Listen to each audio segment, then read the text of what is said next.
All right, we are live now.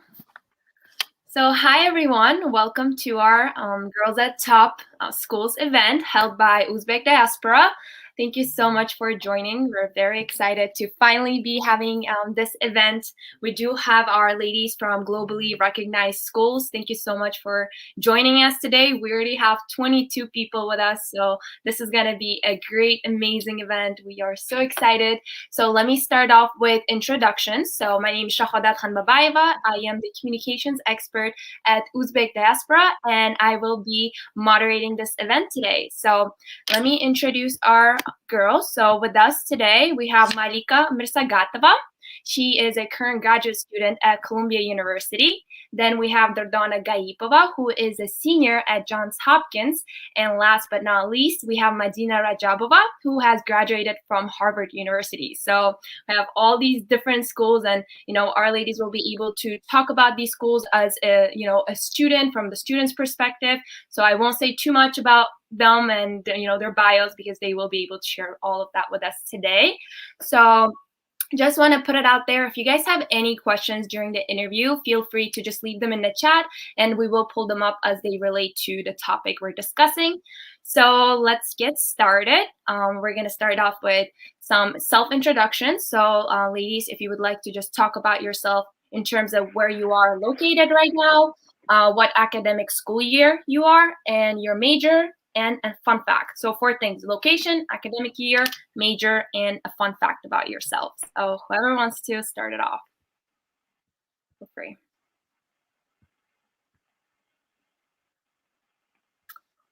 Okay, I think Malika, you want to go first? Oh. I see your microphone is unmuted. Sure. Hi, my name is Malika. I am in Columbia right now. I actually graduated first from CUNY Brooklyn College with a major in psych and bio. And then I went on to get my master's in nursing in Columbia. And I am in my second year of my doctoral degree. And I will be taking my boards, hopefully June, July, to be a licensed practitioner. And I am currently working as a nurse in Mount Sinai, and I'm in New York, the big capital of our immigrants. And I'm from Tashkent originally. I came in 2005, my family, and I don't know what else I can say. I love my school, and it's pretty amazing what it can offer, like in terms of opportunities. We'll definitely discuss all of that in detail. And there's a fun fact. Is there a fun fact about yourself that you can share with the audience here today? I'm ambidextrous. Oh, interesting. Okay, interesting. All right, thank you so much for that intro. So that was Malika. Donna, would you like to go next? Introduce yourself. So again, it's your location, your academic school year, your major, and a fun fact about yourself. Yeah, sure. Hello, everyone. I'm so excited to be here. My name is Dordana, and I'm a senior at Johns Hopkins studying applied mathematics and statistics. I am in Dallas right now, and I just moved here from Miami, and I guess that would be a fun fact. Who moves from Miami to Dallas? Yeah, and I'm from Tashkent too, and I have been in the US for about 4 years now. Perfect. Thank you. And Madina, you want to go ahead next? Yeah. Hello. Good morning to everyone. My name is Medina. Fun fact about myself is I'm a Sagittarius, I guess. I really don't know. You just have fun facts. And yeah, go ahead. Yeah, I graduated from Harvard. I got a degree in computer science. That was my bachelor's. So now I'm working full-time as a software engineer, which I really love. And yeah, excited to get to know you all and speak with you. Wow, amazing. As you guys can see, I'm sure you're already intrigued. Really good introductions here. It's only going to get better. So let's get started with the interview now. So basically, let's get some facts about the school just so people are more familiar if they don't know about the school, So, where is your school located? What city and what state? How many campuses, if does your school have? Approximately how many students, the size. If you can tell us a little bit about maybe major variety, like how many majors are there, or tuition. So basically just facts about the school. Let's see. Maybe you guys can just start off with where your school is located and, how big this school is. That might be easier. So it's not just like, I'm not asking like you guys are Google. I'm sure you don't know the exact amounts. So, all right. So anyone wants to go first? Just where your school is located and the size. You want to go ahead, Dordana? Yeah, sure, I can go. So Johns Hopkins University is a private research university located in Baltimore, Maryland. We have in total around 4 campuses around Maryland and DC. And undergraduate body, I believe it's about 6,000 students. 6,000, really? Yeah. 4. Wow, that's impressive. It's so small. It is a really small school. Yeah. Are you aware of the student to teacher ratio by any chance? Not really, but I could Google that for you. Okay, no problem. Okay, and in terms of majors, do you want to just briefly mention like any popular majors at Johns Hopkins, if you're aware? Yeah, sure. We take pride for our medical school and for biomedical engineering degree, but we are definitely more science STEM focused. Engineering school is more developed than humanities or like art school. We have a lot of computer engineering, mechanical, aerospace engineering degrees. It's definitely not one of the liberal arts schools if you're interested in arts. It's really heavily science and technical oriented. Yes, I have heard that. Yep, that's great. And how about tuition? Do you know the tuition? Tuition is around 75,000 a year, I believe. Okay. All right. Yeah. Sounds good. And Madina, would you like to go next? Again, just where your school is located, how many campuses, students, and tuition. Sure. My school's in Boston. Harvard is in Boston area. It's actually in Cambridge, which is a smaller city to the west of Boston. And it's really awesome. You get a suburban feel. You get city life when you want it. We have a couple of campuses spread out throughout the area. So we have the medical school, which is in actual Boston proper. And then we have like the law school, the engineering school. They're all kind of around each other. We have a new engineering campus opening this fall in Allston, Massachusetts, which is a small town to the south of Cambridge. And yeah, the undergrad population is roughly 6,400 people, so around 1,600 per grade. And it fluctuates a little year to year, but that's roughly what it is. And I believe that with the graduate student population, we're over 30,000 students in total. So wow. Quite a large school, like university, if you consider the entire university.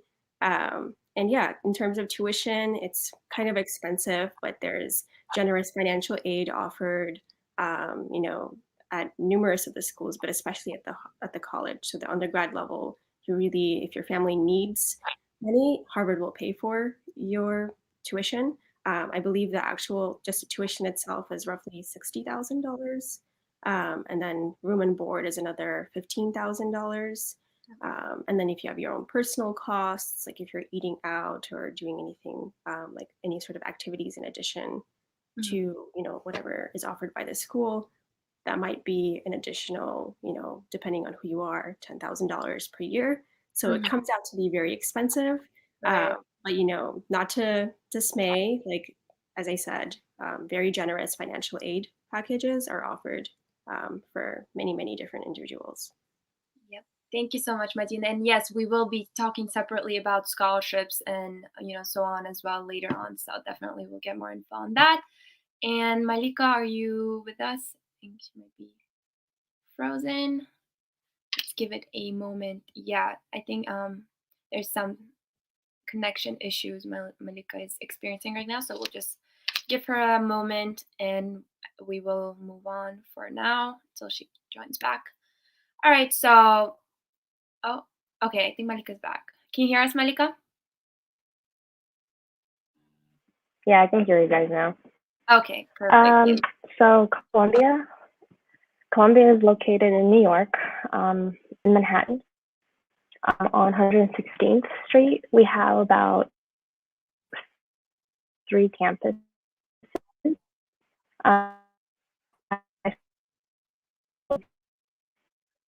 Quite a lot of things. I don't know. Oh god. Hi. Yeah, you're cutting out a Okay. little bit. And I think it's.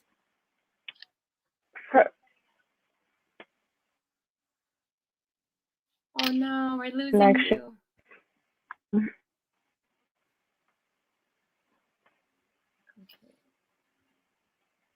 Can you hear us, Okay, Malika? sorry. So we're located in New York, and okay, can you hear me? Yep, we got it now. Maybe if you, yep, Okay. I think we got it.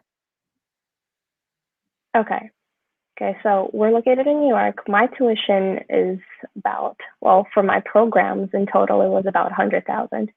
But undergrad, I believe it's in about like 65 to 70,000 without scholarship money. And for me, our student ratio was about 1 to 200 in a big lecture hall. Classroom wise, 1 to 40. That's graduate level. And what else? Our acceptance rate is a little bit on the lower side. I mean, like Harvard also has like a demanding. Also, I know like it's like 4 point something. Ours is like a 5% acceptance rate. But you graduate. You can still graduate. It's the getting in part that's a little bit harder because Ivy Leagues are not just going to take every one of us. Exactly. And on my campus, we have quite a lot of students. Undergrad is maybe like 3 to 4, well, not 3, like 9,000. And for graduate levels, because the grad students also live on the main campus on Morningside. And we also have them on the medical center campus. That's about like 25 to 27,000 students, like graduate level. And we have like separate graduations, like for medical center. And then if you want, you can come onto the main campus and then you can attend the huge graduation there. And it's always fun. Great. Well, thank you so much for such interesting introductions. So I guess we're gonna move on to the most exciting question. Why did you choose your school? So why did you make that decision? Let's start off with whoever wants to go first. Who's so passionate to tell us why they chose that specific school out of all the other ones they could choose from? I'm gonna start us off there, Donna. I see the spark in your eyes. Yeah, sure. So I am actually a transfer student. I transferred to Hopkins from a 2-year college. And before I transferred, I have done a lot of research to see where I actually want to go. And Columbia, Harvard, all of them were one of my choices. I chose Hopkins because of all the opportunities it offers. And in particular, one of the professors had a research going on that I was really interested in. So I looked at the campus. Campus was beautiful. Talked to some people who study there, and everyone had a really nice background. I talked to people, and people were amazing. And yeah, because of all the resources, programs they have, I decided to go to Hopkins. Perfect. Thank you so much. Adina, you want to go ahead next? Why did you choose Harvard? Well, you already graduated, but you can talk about your initial decision. Yeah, sure. I mean, one of the biggest draws to Harvard is, I think, the quality of education that you're going to receive. The professors are people who are really well established in whatever field they're teaching. Your peers are very ambitious and driven. And so when you're in that environment, you can't help but try to be the best version of yourself. And for me, that was like, I knew that if I were to get accepted that I would experience a lot of self-growth. So that was one of the biggest motivators for me to apply. And also with Harvard, there are so many opportunities opened both when you are a student and after you graduate. There's so many programs, like different job opportunities. I feel like it really is a blessing to be able to go there. And yeah, I'm just very grateful that I was considered good enough to be admitted. Oh, that's so good to hear. Yeah, it's always important when you feel supported by the school. So that's really good to hear from students. And Malika, if you're with us, maybe if you turn off your camera when you speak, it might help too. Try that maybe. I think you're good though. You here, Malika? Yeah, hi. But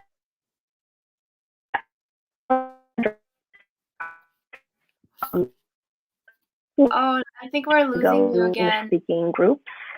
That okay. Can you hear me? Yes, just maybe try turning off your camera and talking. Maybe it might help.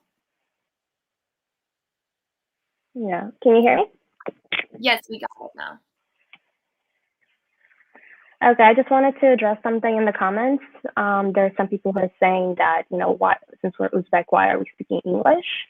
It's also going to go to those students who live here, not only to the Uzbek community that speaks only Uzbek. And I'd like for some of them to respect the fact that we're more comfortable to speak English rather than to demand for us to speak in Uzbek. So Yes, no. we Thank are, you. after all. Yep.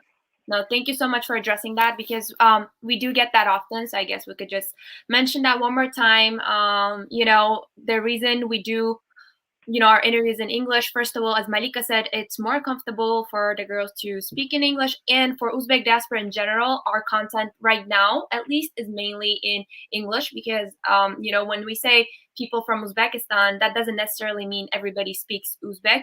We have people that, are an Uzbek in Uzbekistan. So that's why we chose, one of the, most spoken languages, which was largest spoken languages in many countries, which was English. And so far it's been going well. Just to address this in the future, we definitely hope to do interviews and so on in Uzbek as well, but obviously we just started, so all of that process takes time. So hoping for your understanding, and we will continue with the interview. Thank you so much for all of those facts and telling us about your decision to go to your school. So now let's talk about your majors. So what helped you choose your major? Why did you specifically choose that major? And are you happy with your choice? So if Dordona, you want to start us off with why you chose the major you did and are you happy with the decision and so on. Yeah, absolutely. So I am an applied math and statistics major. And I chose it before I chose it, I tried out different things. I tried out computer science, computer engineering. And then at the end, I realized one subject I'm really curious about is math. And it gives you so much flexibility just by its name. It's applied math. So you could apply it in any industry you're interested in. So if you want to go into finance, you could take financial math classes. If you want to go into data science, you could relate that to math as well. Economics, I chose a major because of the flexibility it gives me and all the skills I was able to obtain, such as analytical thinking, quantitative problem solving that are really on demand and in the market right now. And I just really love studying mathematics. That's why I chose it, and I do not regret it at all. That's always great to hear. Amazing. Thank you, Dordana. And would you like to go next, Malika? Sure. Hi.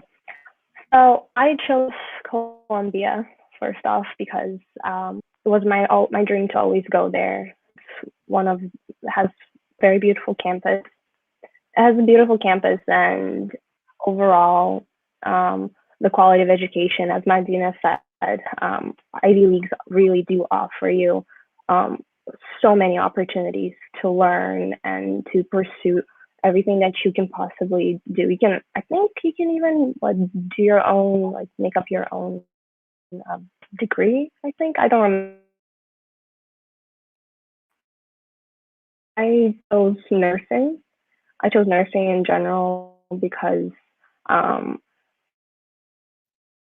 that side is better. And I don't know if anyone can hear me. Chose nursing. I think we got that part. Yep. Yeah. And nursing is very rewarding, and you get to, even though you're just giving out the medications, you're still there. And now that I'm becoming a provider, becoming a doctor, it's, I have a connection to the patient. I'm not just somebody who's across the computer just prescribing and not seeing my patient. I actually understand what they're going through. And it's that, human connection that you can have, that you connect with these people. It may make you feel like you're weak because, you connect with them so much. And when, unfortunately, if they die, I'm going into oncology after this, it's heartbreaking. So you kind of have to also desensitize yourself. But medicine in general is a rewarding place. It may not be always the clean job, may not always be, a happy ending job, but you're still making a difference in somebody's life. Absolutely. Wow, that was beautiful. Thank you so much, Malika. All right.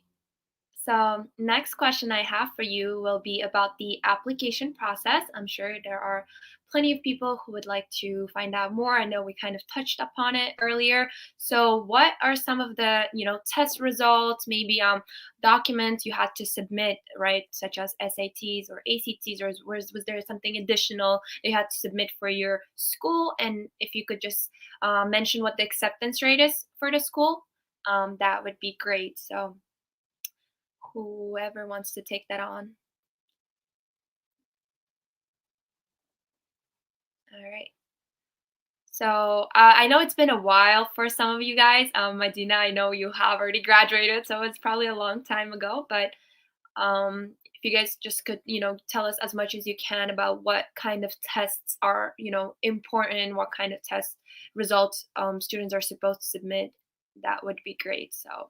Sure, I can go first to answer this question.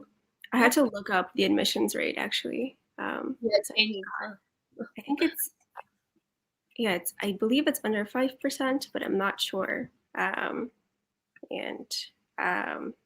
in any case, to apply to Harvard as an undergrad, you need to have obviously a good GPA.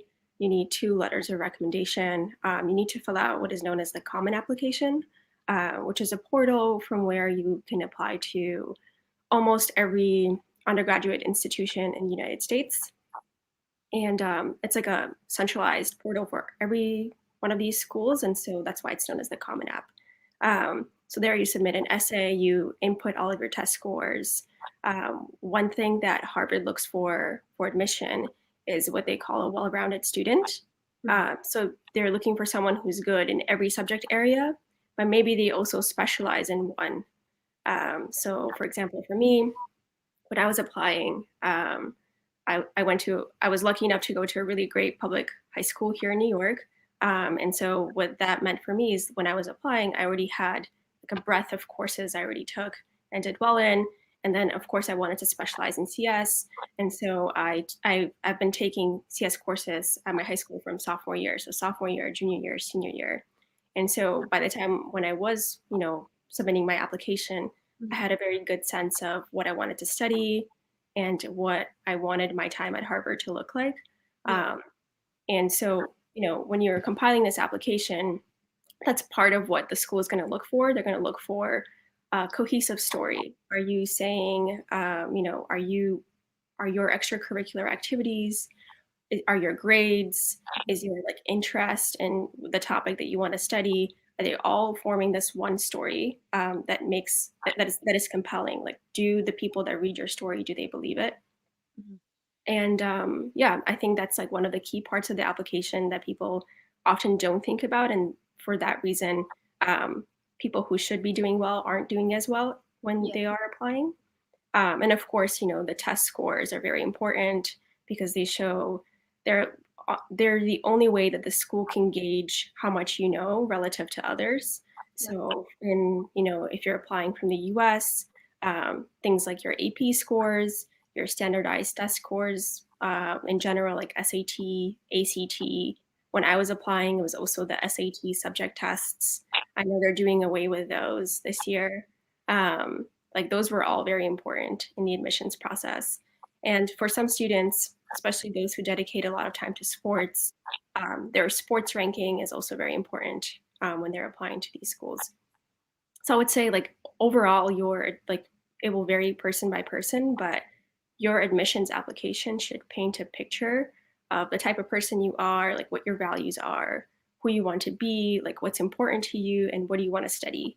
And if you answer those 5 questions, I'm sure you'll, have a successful application. And my thing is, I don't think good education is limited to the Ivy League schools. You can have as excellent of an education at any of the public universities.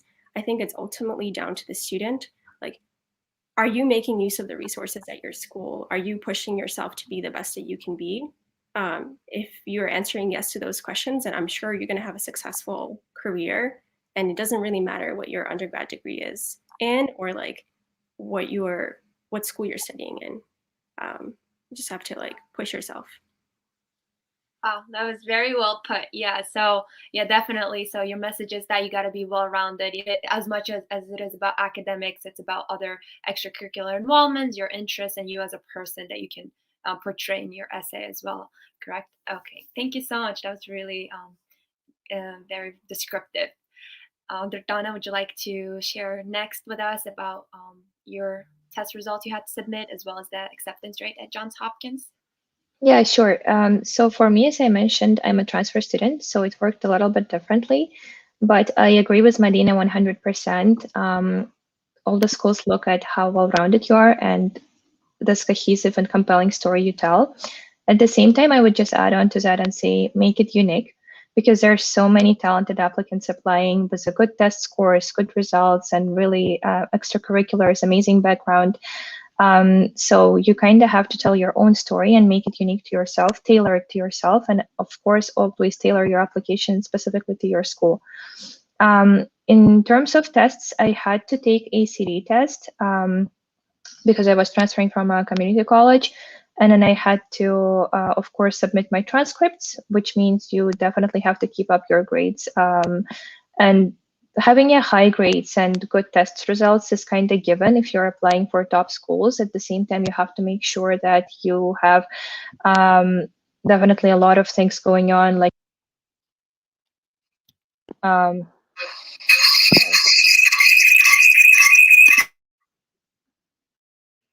you hear me? Sorry, I got a call. Yeah, so as I was saying, grades and tests are really important, but at the same time, you have to, essays are also really important. I feel like specifically in my case, my essay really helped me out to get into Hopkins because I kind of tailored it to school and I told my own story, and it was really unique. So an acceptance rate, the year I was applying, I believe for transfer students, it was around 6%, because as a transfer student, it's harder to get in rather than a first year student. So yes, definitely. Grades, transcripts, extracurriculars, tests, and just do your best. Thank you so much. These are also motivating. And Malika, if you're able to share what about test results at Columbia University and acceptance rate, please. So I got into the master's and doctoral program, so it did work a little bit differently. I can see that we're all from different types of backgrounds in terms of how we got in. For me, I know that Columbia has very low acceptance rate because they have expectations of you to have had, diverse experience. And especially when you go into nursing, you need to have some sort of medical experience, but also something that made a difference in their life, that made them pursue nursing in general. I applied there in 2017, and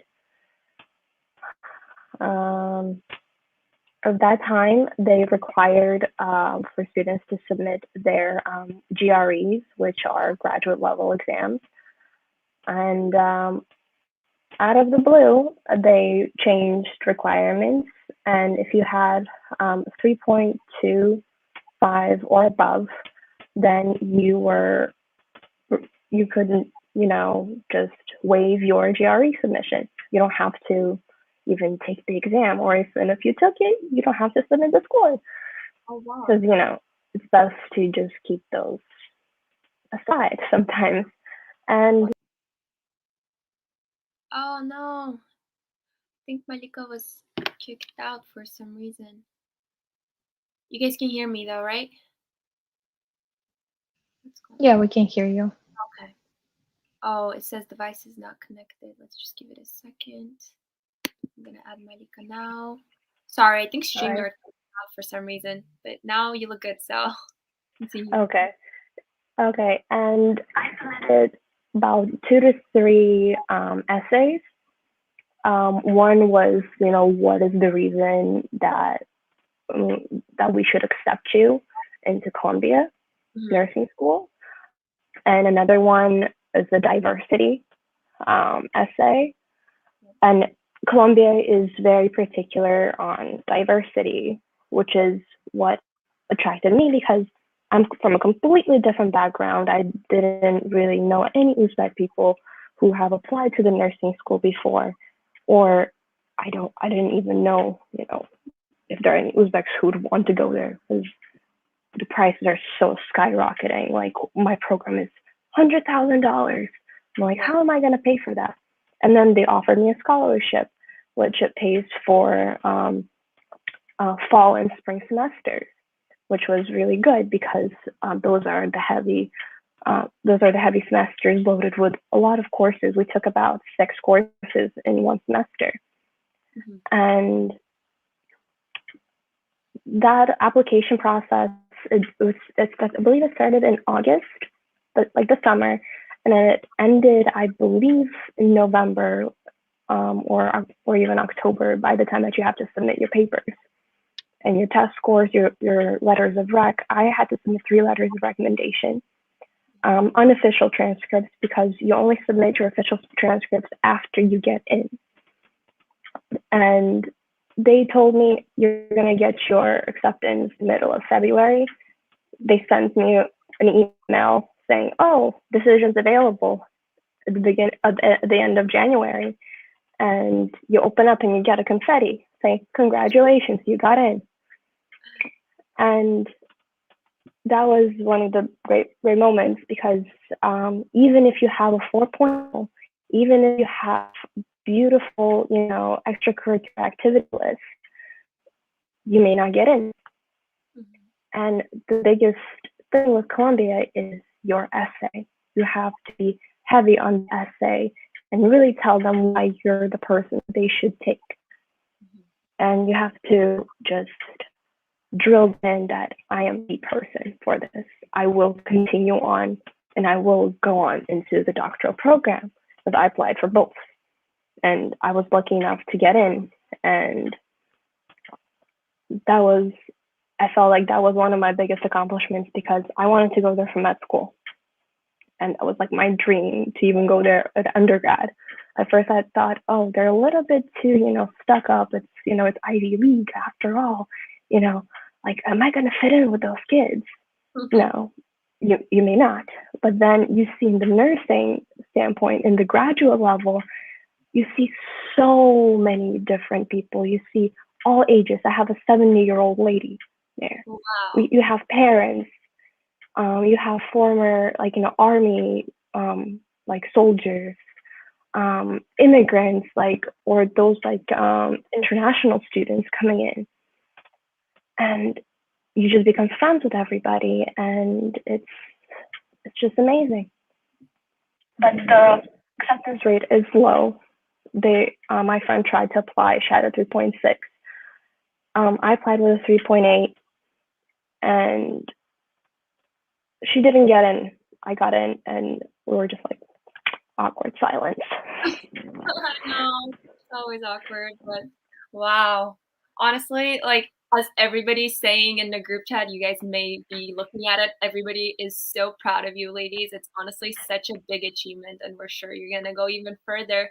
So happy again, so happy to have you, and thank you so much to the audience for all your kind, supportive words. It's definitely, I'm sure, boosting the mood here. So thank you.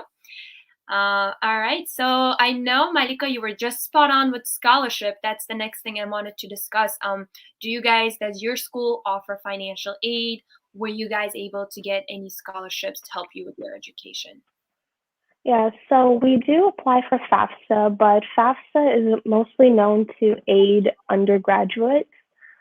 And for us, we also have to apply for, you apply for FAFSA, but then you also applied for graduate student loans. There's unsubsidized and subsidized loans, and some of them have different interest rates. Right now, interest rates are waived because of COVID, and obviously we cannot pay them the interest that they want. Yeah. So they do offer aid, as like however much you need, they will help you. They will give you the money, and if you ask for extra, you can just return it right back to them, like return it to the school, because the school is the one that requests for you.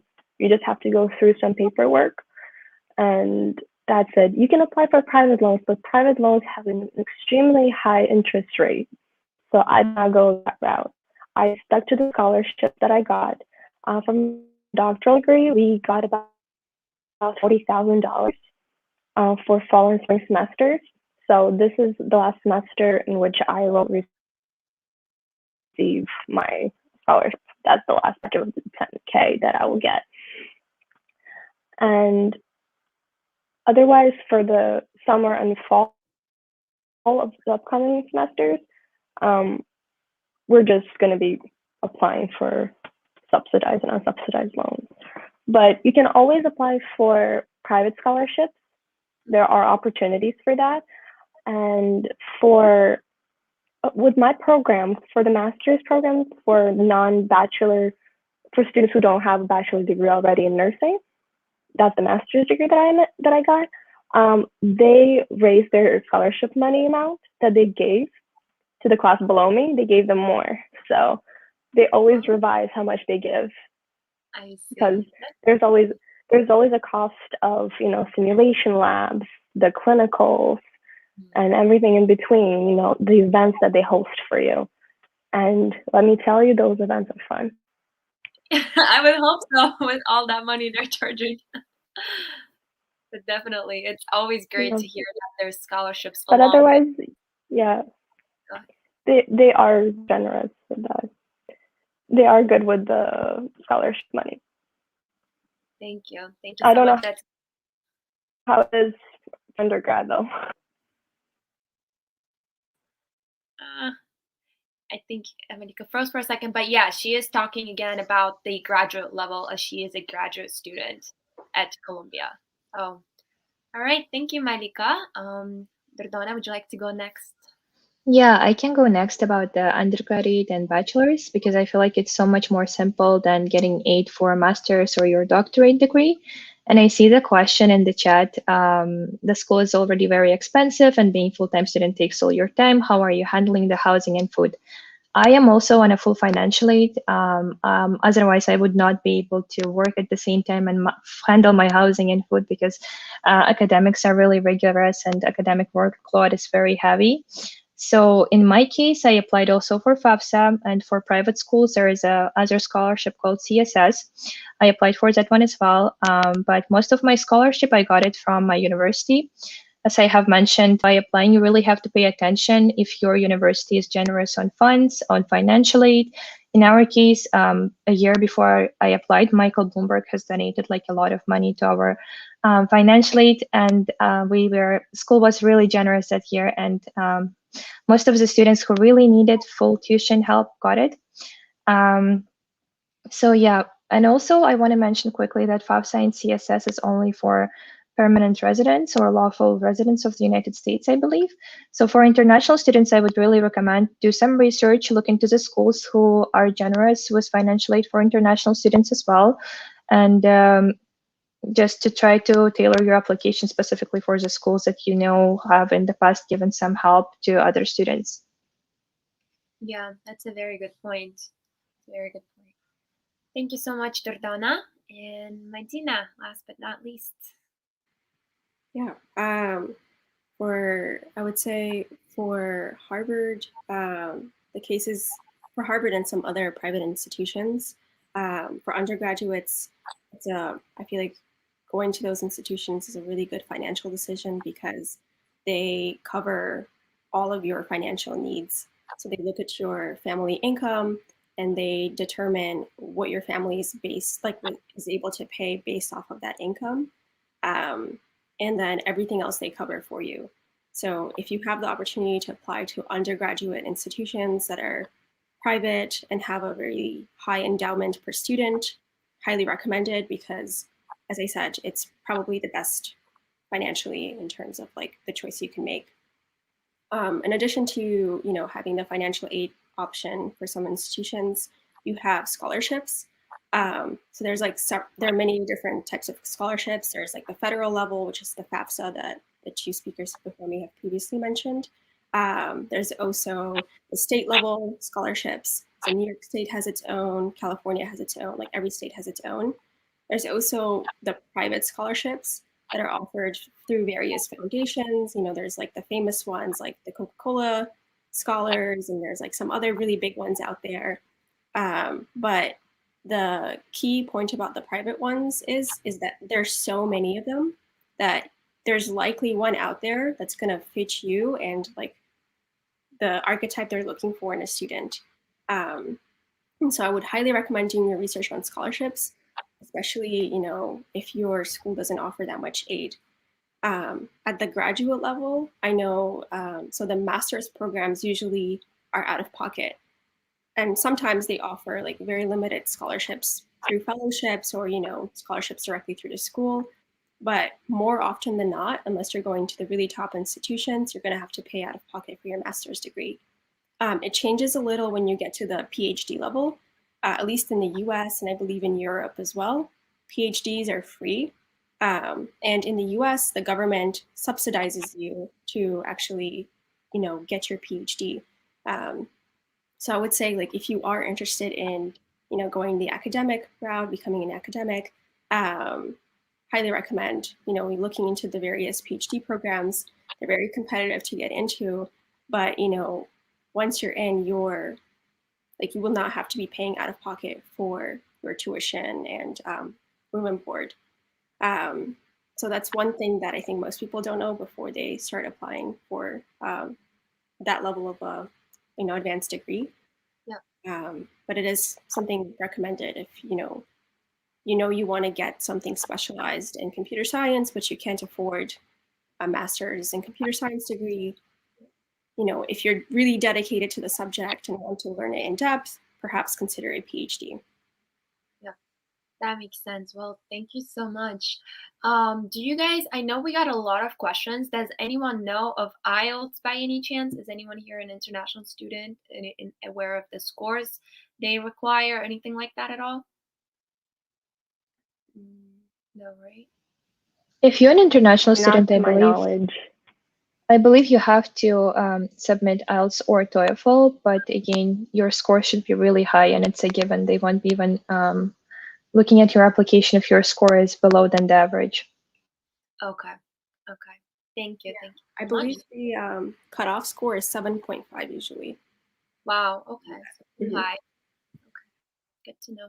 Yeah, there were a lot of questions in the chat. Just wanted to throw that there. Okay, so next, we're going to talk about expectations and reality. I think most of us here, in the audience have some expectations of these schools, these images. Maybe we've seen it in the movies, maybe we've heard of it, but from your perspective, you guys have seen the reality of it. So would you guys be able to share more about the quality of education you expected, maybe the level of difficulty of classes? How are students there? Are they the way I know Malika mentioned she thought they were more stuck up, so was that true or not? Life on campus, and all of those things, whatever stood out to you, whatever your expectation was and your reality was, basically, were your expectations met or not? That's the question. All right, so Medina, would you like to start us off with that? I see the smile. Yeah, sure. I loved my experience as an undergrad. I guess my expectation was like by far exceeded. I knew it was going to be an awesome educational experience, and honestly, like everything I thought it would be, it was and more. Um, and part of that I attribute to, as I said before, it's like this general ambition and drive on campus. Like everyone always wanting to try their best, like really giving it their all. When you're surrounded by that energy, you can't help but feel inspired.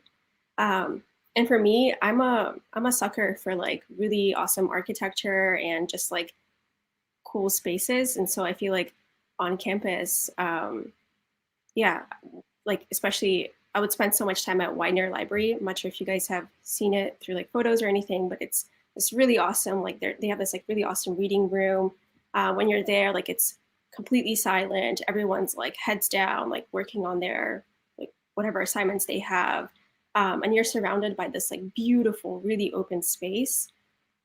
Books on either side of you, huge columns, and I don't know, you just can't help but feel situated in, history. You're like, wow, like there are all these scholars that I'm surrounded by, their words in these books.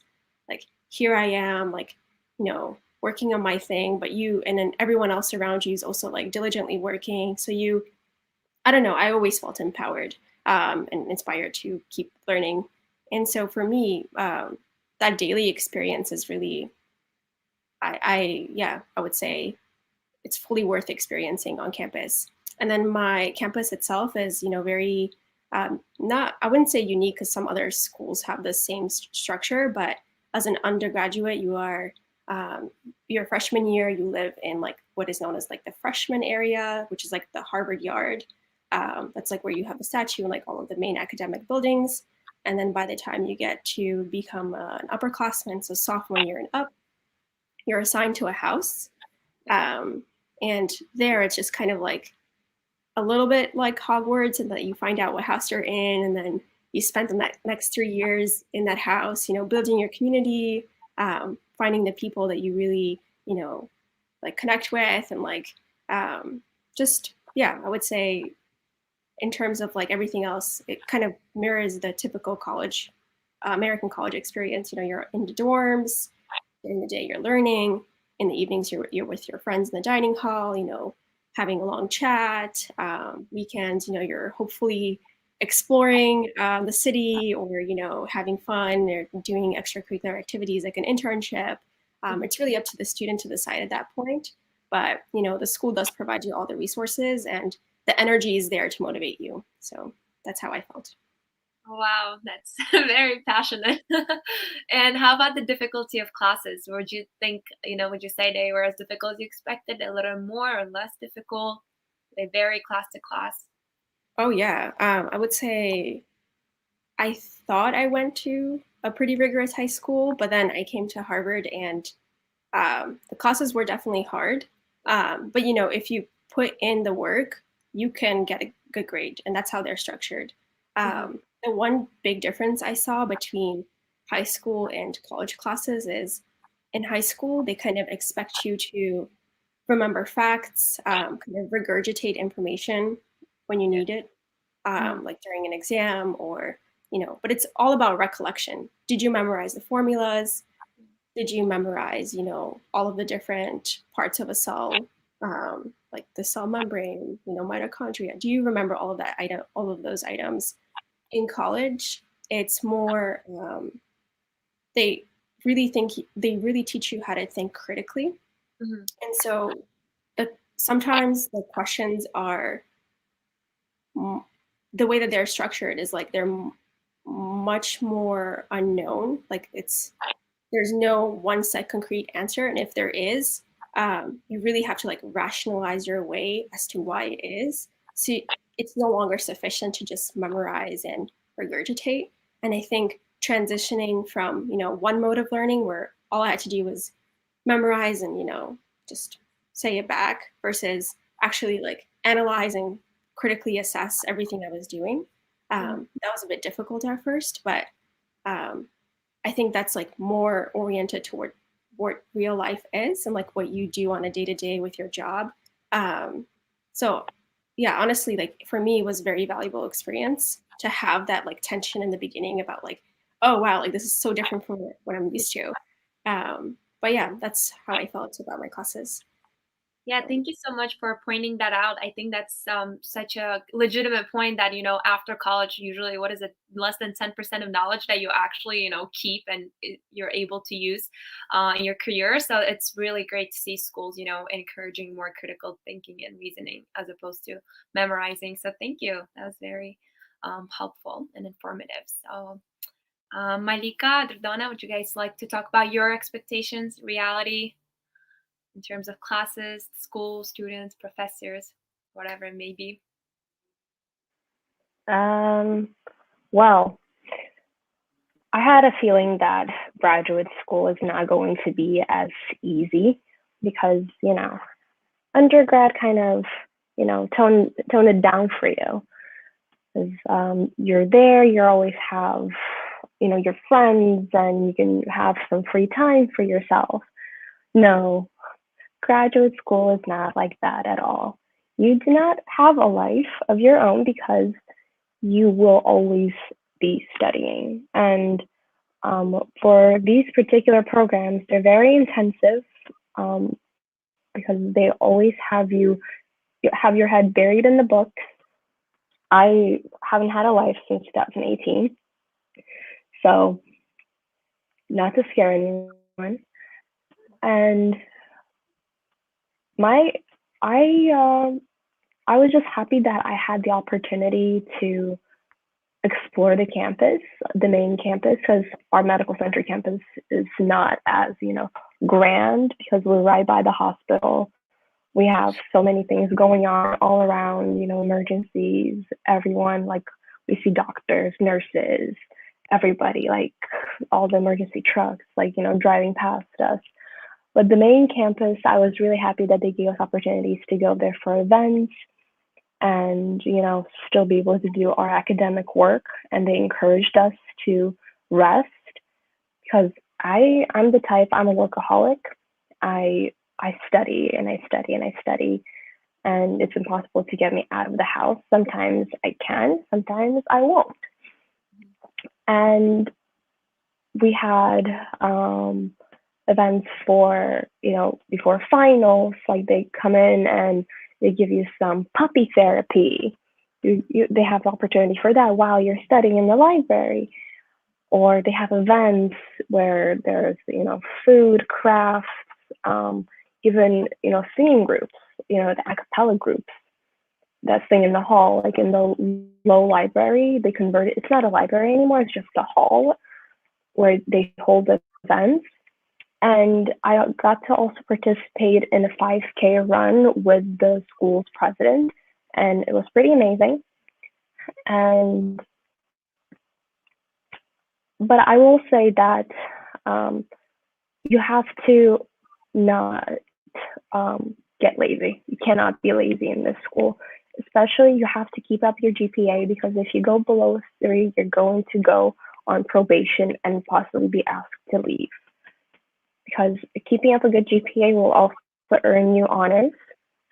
You can be inducted into the honor society, and you can have a very nice, I forget what those things were called that we threw over our shoulders, basically for graduation. Oh, tassels. You get a beautiful tassel. I just didn't pay for mine, so this year I might. And What else? Um,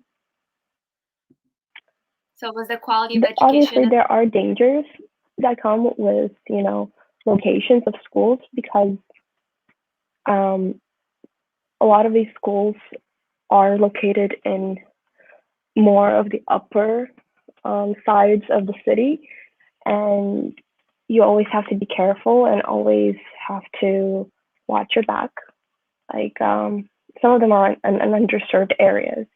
The city is getting gentrified, so it gets a little bit, um, there are conflicts between the newcomers and those who've lived there before. Like we had a tragedy come about a year, almost a year and a half ago, to a girl who was actually stabbed in a park. She was a Barnard College student. She was a freshman. So you always have to watch your back anywhere you go.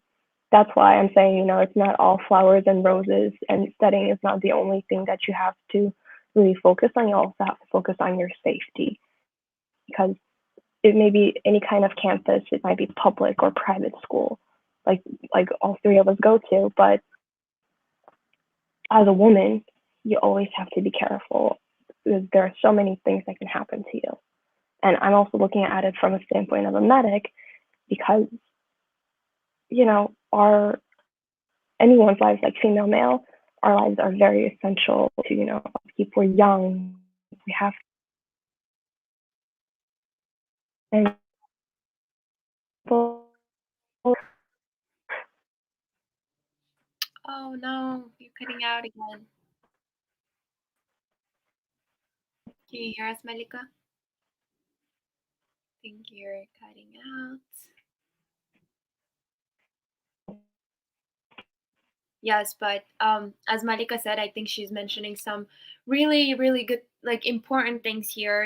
Like I think it's in any school, whatever school you go to, especially if you dorm, you live on campus. It's so important to be safe because obviously there's so many students, and not only at a school, so many people in general, so you just never know what to expect. It's always good to watch your back. So thank you for that, and also thank you for admitting that school is hard. Like it's hard. It is what they say it is. You actually have to pay attention. Sometimes you don't go out when your friends do, because you make this decision to go to that school, and you want to get your degree and do what you want to, like pursue whatever career you want to pursue, and sometimes that means sacrifices.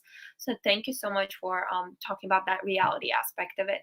And Dordana, now we have Kylie, would you like to tell us about Johns Hopkins now, reality versus your expectations and so on? Yeah, sure. So my expectations were definitely exceeded.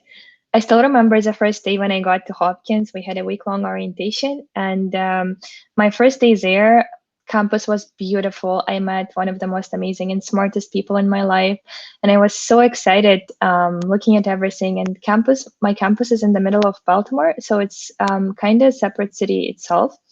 And I felt this, I had this community feeling, and I felt like I am actually living my dream life, like in the movies I used to watch about American colleges.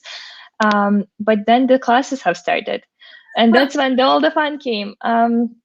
Classes where all the academics were definitely so much more challenging than I have expected, especially coming from community college. I was ready to study hard. I am also a very hardworking person. I was ready to do what it takes.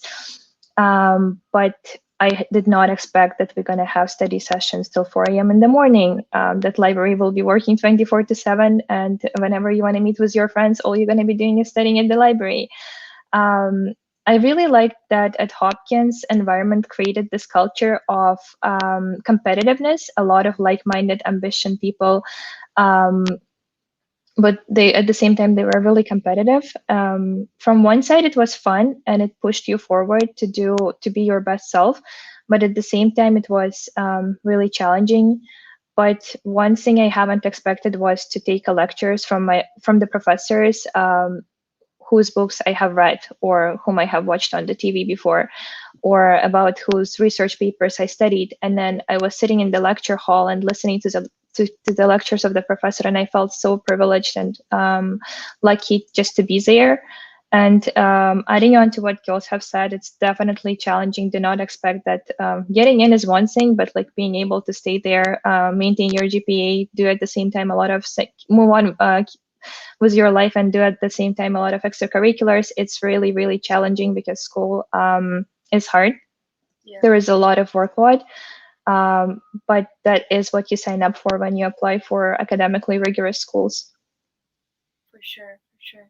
Thank you so much. You guys are so descriptive and very, very informative. So that's very good. Thank you so much. Hopefully now our audience learned more about expectations and what the reality of it is like. So thanks to you. Now let's move on to the support system. I think in any school, it's so important to feel supported. At the end of the day, you're going to that school for, kind of get some type of guidance or more confidence and, get the education you want. So how much support do you get from your school, or did you get from your school in case of Medina?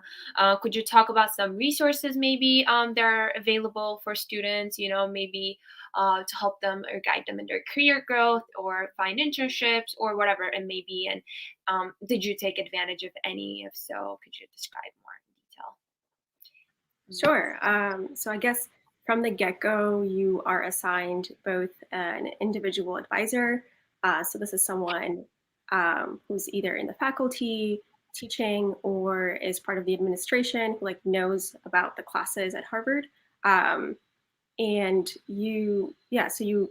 of the first things you do during that orientation week is talk to them one-on-one about your education goals, like what you think your career goals are. Remember, it's like you're a freshman, so usually, those are not set in stone. And you're also you're given an advisor who's more your peer. So this is someone who's usually a sophomore, junior, or senior. They're known as the peer advising fellow. And they give you more of like the informal introduction to the campus. These are the things you avoid. These are the things you should do. That's like freshman year. Freshman year, you're also taught about the various, like each department has its own advising system. So the CS department has its own advising system. Anthropology has its own totally separate advising system. So you're taught about all of that. You're also taught about all of the resources available to you. So as an undergrad, you have access to the Office of Career Services, which helps you land that internship. And then when you're a junior and senior, start to land your job or like prepare for your job. This office helps you with things like writing your resume, writing your cover letter. And that has all been, like, for me, I found it very helpful. There's also a residential advising system. So as a freshman, you're living in the freshman dorms, and there's usually someone who's in graduate school, one of the Harvard graduate schools, so the Kennedy School, medical school, law school, who lives in the same building as you in a different apartment. But they kind of oversee everyone in the building and, make sure that everything's okay, and also give you advice if you need it.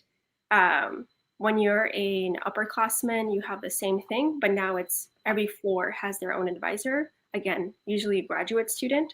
And the benefit of that is graduate students have more perspective, I would say, than undergrads. And so they're able to give you the bigger picture. A lot of them have either worked already and then came back to grad school, or did some other thing in between, like a fellowship or something else of the nature, and then came back to do graduate school. And, having their perspective on like what life is like, what their day-to-day is like, is really like, I've made use of it, and it has been really helpful to me. One thing I would say for everyone that I didn't know that Harvard made me realize is how early people start preparing to land their career. So if you want that great job senior year, a lot of people start preparing their sophomore year even, or junior year at the latest. So ideally, you definitely want to make sure that your junior year summer, you have that secured like internship for a job you want to be in after graduation. So say your dream company is to work at McKinsey or Google, you want to make sure you secure an internship at those companies summer of your junior year. And preparation for that begins, your freshman or your sophomore year.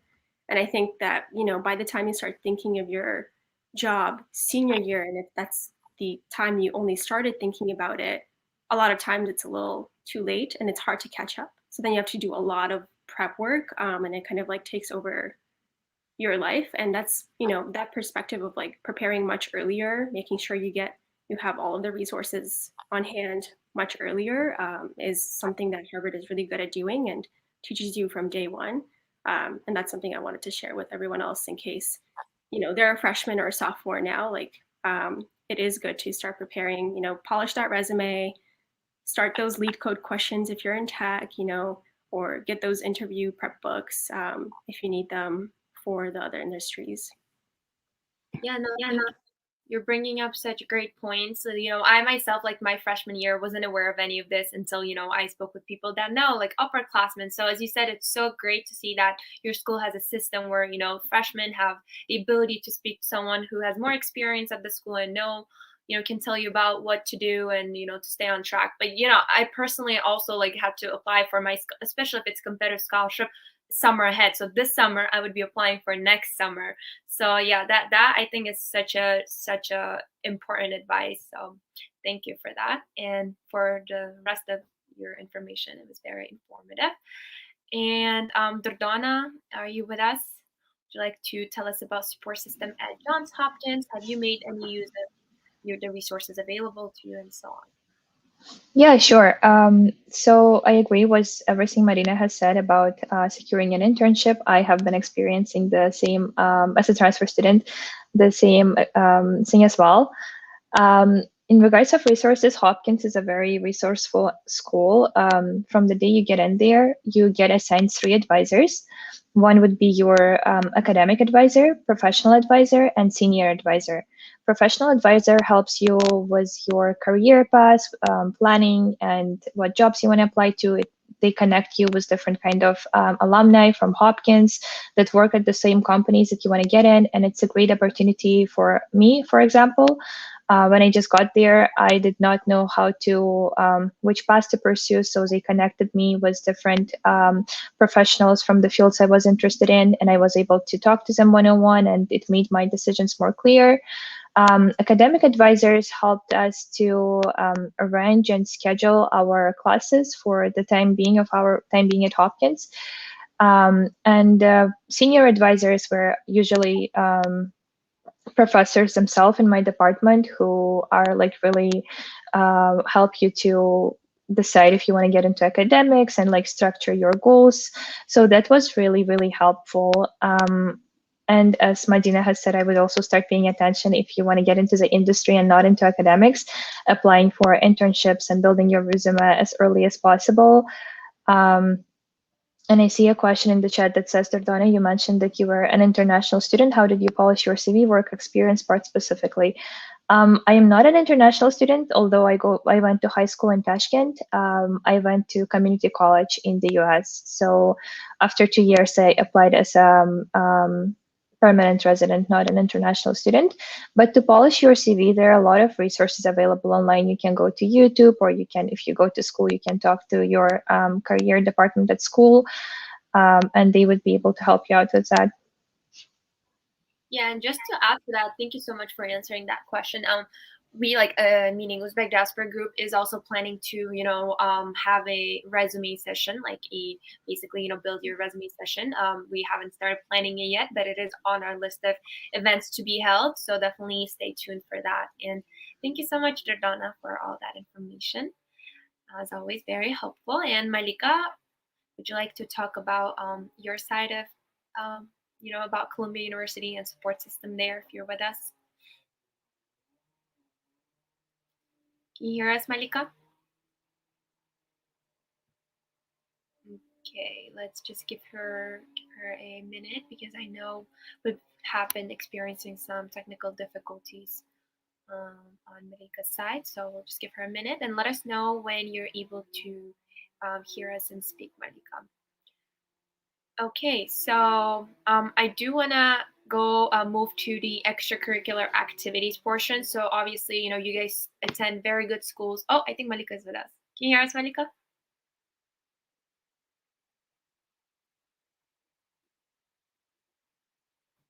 No, I think Malika is trying to speak, but we cannot hear you.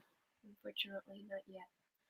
So, about extracurricular activities, the schools you attend, obviously, they're very popular and well known for their academic, what like academic status, what they have to offer in terms of academics.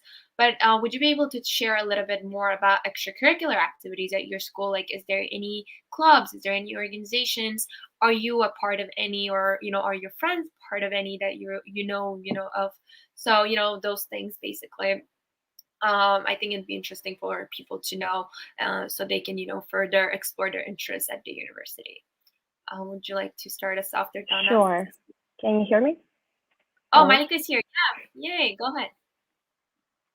We can Yeah. hear you now. So for my school, we do have support systems for the class that was above us, but they are also busy with their own stuff. So we're kind of a support system on our own.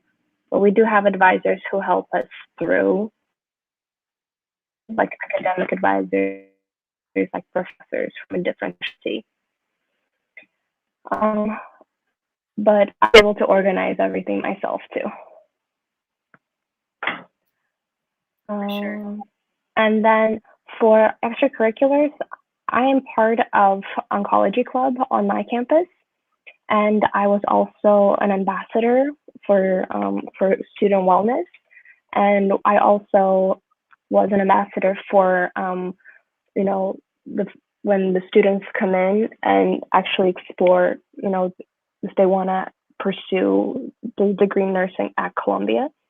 So we organize events. We take them to listen to lectures about, this is the tuition, these are the classes that you're going to take, blah, blah, blah, so that students can get an idea of what our school is about. We get pretty cool swag. I got pretty cool stuff from them. And, you always want to have that big, logo on that sweatshirt. But we also have extracurriculars for undergrads on the main campus. You can always join like robotics club, like Asian, I think something society. We have Uzbeks who are in the international schools there, from what I saw. At graduation, we had our flag wave there, which is amazing. And you can join based on your major that you're pursuing over there. We have, business, we have liberal arts. What else? Oh, for me, we can also, as students, as nursing students, we can work at a clinic. We can administer, I think we can just do physical assessments, and then the actually licensed nurses can give injections. And now and I've also worked, during, the puppy therapy, the whole thing that I told you about. Yeah, that was part of the wellness. And we also had an arts session where students just came in before finals just to paint, and you saw so much talent over there, and you can tell that the school really did a good job in selecting students of so many different backgrounds.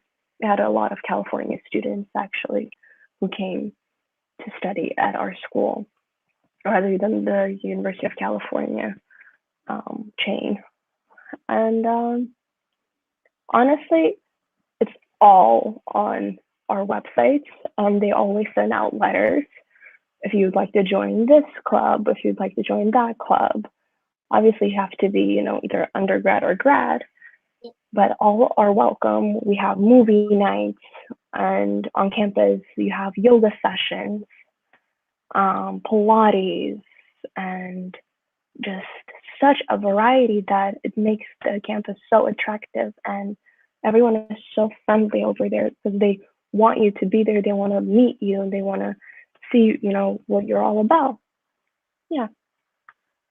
Yeah, no, thank you so much. I think these are the things that we don't often get to hear of.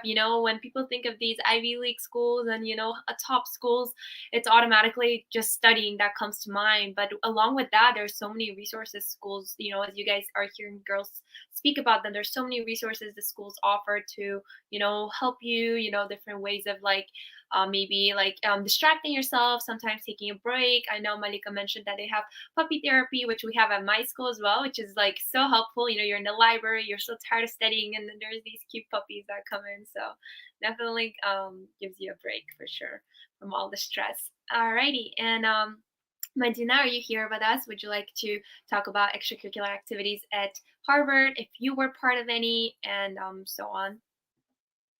Yeah, sure. I think one of actually the extracurricular activity scene is one of the strengths of Harvard. There are just so many different ones. A lot of people do, for example, conference organizing.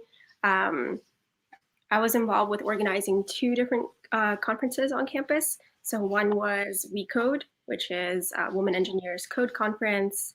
It's the largest student-run like women in CS conference in the world, and that was like really awesome to participate in because it was just us undergrad students organizing this really large like 700 plus person event, and being able to do it from the ground up. So like taking care of all the catering, helping people be matched like their housing, making sure that we finalized and reached out to all of the speakers, creating an event. Like for me, it was a very invaluable, almost like pre-professional experience. I feel like if I wanted to go into event organization or management, could easily do that after that conference. There's also another one where we had that I participated in, which is called HCAP, and we got delegates from universities from all around the world to come to our campus. And then in the spring semester for spring break, we would go visit them at their respective campuses. So I got to like see what the education scene was like in Dubai and get to know people there. Yeah, I would say like those are really really awesome.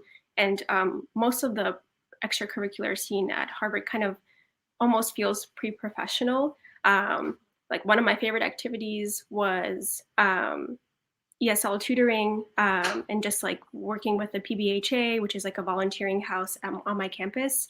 And there, the reason why I say it feels pre-professional is because sometimes like you're held to the same standard as a professional ESL tutor would be, or if you're doing things like organizing a shelter and volunteering there, again, you're held to the same standard as a full-time person who works there would be. So you're getting a lot of really hands-on experience, meeting really cool people, like people who are also interested in the same things. And just like because of the extracurricular scene, you always feel like you're really active, like you're always doing something. And then for me personally, I was really into coffee. I'm sure the rest of you might also be. So I decided to work as a barista just to like learn how to make lattes. And for me, it's like, oh, like, if I ever get tired of my current career, maybe I'll go start making lattes and bartending drinks. And yeah, I guess all of that is thanks to the variety of experience I was able to even try out as an undergrad. Because yeah, I feel like at the end of the day, that's what your extracurricular should be. It should be like a safe space for you to explore something new. So, you don't know when you're just entering as a freshman, it's really hard to have like a final like set idea of like what you want to be. Unless your parents are like really insisting on you being a doctor. Like even with that, like sometimes you might realize that that's not the destiny for you. And the extracurricular scene is really supposed to be there for you to make use of as a resource to explore interests that you might not have known about. So I highly suggest, if you are just starting your academic journey, to give very different ones a go because you never know what will stick. Thank you so much. Yeah, definitely. And whatever school you go to, all these recommendations the girls are giving, it's literally useful in any school you go to, right? It's important to, also, do what you're interested in along with your studies. It's sometimes, you need a break, it's very important to make the time for it, because at the end of the day, your health, your well-being is very important. So thank you so much for pointing that out. And last but not least, we have Gordana. Would you like to tell us a little bit more about extracurriculars at Johns Hopkins? Yeah, I feel like extracurriculars at any college are essential part of your college life. And this is a time to build meaningful relationships, network with students, and kind of find your own community of people. For us, and in many colleges, I believe extracurriculars, you kind of can split them into categories such as your interests or hobbies, or your cultural background, your religious background, or research you're interested in.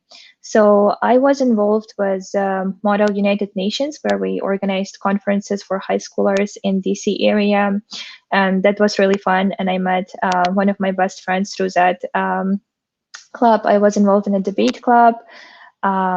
We also had pre-professional clubs that prepare you for a career in consulting or data science, and I was involved in consulting club as well. What else? Sorry, I think my internet is glitching. But yeah, it's definitely the fun part of college, where you can explore what you like or do some hobbies, get involved with other students, and that's being involved in extracurriculars. Also, I have done a lot of research with professors in the labs that I was interested in, and that helped me to build meaningful relationships with my professors. So I would recommend that if you want to go into academia, or you just want to explore that side of the coin as well, you can try to start on and doing research during your academic year. Also, Hopkins offers really fun classes during breaks, intersession or spring break, where you can take a class on how to bake the best bread, or how to learn how to put a makeup on. And those are free, and then you can take those classes just to kind of like have some fun. So yeah, Wow, there are a lot of fun things you can do on campus. yeah, those classes, I've never heard of that. That's very interesting. Do you usually have to pay for those, or is that part of your? Zoos are free. They're not for a credit, but they're free, and they have like wide variety of how to become a speed reader or something like that. And you can take any class you're interested in. Yeah. Wow, that's so nice. I would take those every summer. Yeah. Thank you so much. So again, I do want to mention we have over 100 people watching us right now, so we have a lot of questions coming in. I do have, on my list, one more question that I'm gonna have. I know it's been an hour and 21 minutes, so we will ask, the last question I have, and then move on to a Q&A. So, now is the time to start asking your questions, and we will pull them up one by one as we can. I know there's a lot of questions, so we'll do our best. But until we get more questions in, the last question I have for you ladies is, what are some of your, likes and dislikes? So what were the things you, liked them, or right now you like the most about the school, right? It's just like, what did you like the most about your experience? And you can say that one thing that you liked, whether it's about, a big celebration your school hosts and you enjoy going there every year, or is it like a academics, like the classes are so, fun and informative, whether it's like physical campus itself is so beautiful and you feel good there. What is one thing you like, and then what's one thing that you're like, not the best, could be improved? So whoever wants to take that on,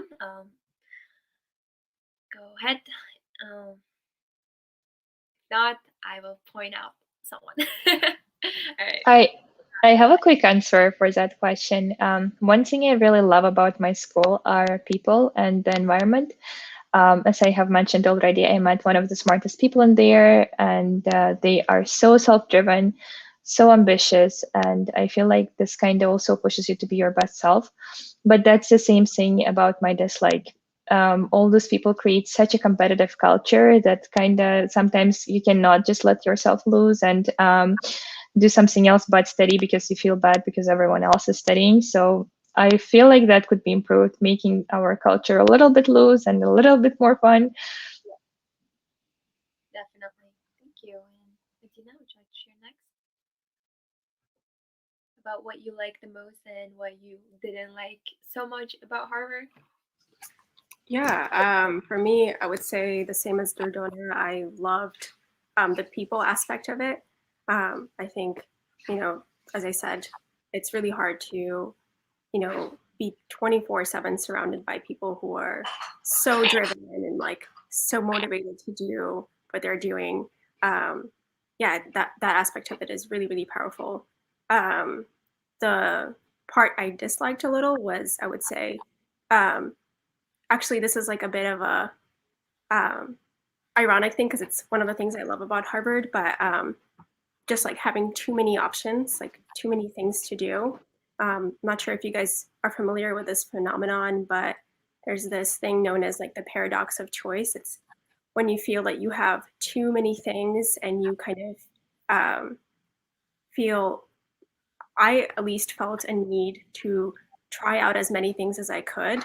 And at times I felt like I subscribed myself, and because of that, wasn't enjoying my like day-to-day life as much as I should have been. Um, and one of the, I would say, yeah, like that's one thing I would have changed about my experience a bit is like, obviously it's really hard to find out what exactly it is that you are interested in and what you want from the get-go, but maybe like restricting myself in my own head a little more in the beginning would have made for a less stressful experience. It's so funny you mentioned that because that's like, I guess one of my weaknesses in a way that I like over like do. I basically like, I'm like in every single club. I want to see what that club has to offer, what this class has to offer. And sometimes you just gotta, know what you can handle and what's like reasonable, even though you want to try everything. So definitely really, really good advice to keep in mind. Thank you for that. And last but not least, Malika, would you like to tell us a little bit about your experience? And I think you're able to speak. Are you here, Malika? Yeah, I'm here. Oh, yeah. Would you like to tell us about your likes and dislikes about Colombia? Well, I will start with my dislikes. Is just having no time for yourself. Well, like because everything is so rigorous, and especially we are in the era that we're using Zoom for everything now. There's just more pressure to get more things done, and there's assignment after assignment, so you feel overwhelmed, and you may have an occasional breakdown, which is when you have to stop yourself and really think, I have to breathe. I can step out for a few minutes and think about my mental health. I mean, mental health is not always discussed in the Uzbek, society because it's such a taboo subject. But it's so important to stay healthy, take care of yourself, because in the United States, school is hard on you. In Uzbekistan, they don't push you as hard. I know that they do not push you as hard. You still get to go out and have fun. We don't have that privilege to always be outside, considering COVID is one of the highest in the United States. We're the red zone. Even though it's on the downtrend, we're still not out of it. And also, there's always competition with other classmates. Like they try to compete with you, especially if you're a different specialty. They try to compete, but it's just not that healthy. It becomes a little toxic, so you have to keep yourself away because Ivy League, you want to be the best of the best. But sometimes it hits the people a little bit too hard that they have to compete with others, even though you're in the same program. But what I really liked about my school and everything that I've seen so far is that I get to have this amazing education. I get to learn so much. I get to learn from amazing professors, amazing mentors, like my nurse practitioner right now that I'm following. She's been a practitioner for about 16 years now, and I'm learning so much from her. And we have guest lecturers who are doctors, who are public health speakers. And it's just so enriching to be part of this great journey that they put you on. And there's also a sense of in my own group, there's also a sense of respect for each other, that you have to help each other out. And we do track with studying, like those who already practice. So we have graduate students who are already finished, who want to just get the doctoral degree. They really try to help you. They try to guide you towards resources that will help you succeed, and maybe you'll become colleagues. And that's where friendship also builds, because you might think that you have your friends from high school and on, but it really is, you find out who your friends are in graduate school and at work. You really weed that out, because it is a very tough world that we live in, because everything is competitive, and you still need to have that support system, and support systems are so important. Like, that's one of my likes and dislikes, because it goes all in between, all in a mix. And I know I'm just yapping right now because I'm exhausted. No, I want to go ahead. Yeah, but also what I liked about my school is that I already told you guys, but some of my professors stressed how much you need to rest. One professor even said, if you have to study for my exam, please go to sleep instead. Just like you've studied enough, get some rest. Sleep is what's very important for you. And your health is so, so important. And that's what I like, that when you're a nurse, you tell others, please take care of yourself. And the fact that my professors cared about that is what made me respect them even more. Wow, you ladies are bringing up some really good points. I'm so happy we're getting to talk not only about, just school itself, but these recommendations you have to offer, because again, like mental health and well-being, that's just, you can't ever stress it enough. It's so, so important, especially when you're in college. I think it's so easy to get carried away, feel overwhelmed. So definitely thank you for all of that useful information. So as I said, we will move on to the Q&A session. So I will basically pull up questions that I see in the chat, and you guys can try to answer them. So I see there is one from right here, Timur Khaidarov, who is asking, what would you suggest to keep up with deadlines at the university and do extracurriculars at the same time? So how do you guys manage your time with that? I know, Dardana, you mentioned being part of some extracurriculars at Johns Hopkins as well. Like, how do you manage your time? Yeah, time management is a big thing at school. If you do not have your time management under control, you cannot succeed. Like, if you fall behind classes, that is it. There is no way back. To manage it at the same time, I feel like just be really mindful with your time. And then a lot of students sleep a couple hours, but then it's really to the point that Malika has mentioned, mental health is important, but at the same time, the reality is that a lot of students would rather sleep a couple hours, but get done all the work they have to get done.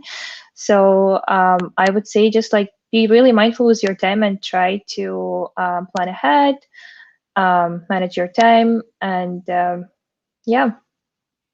For sure.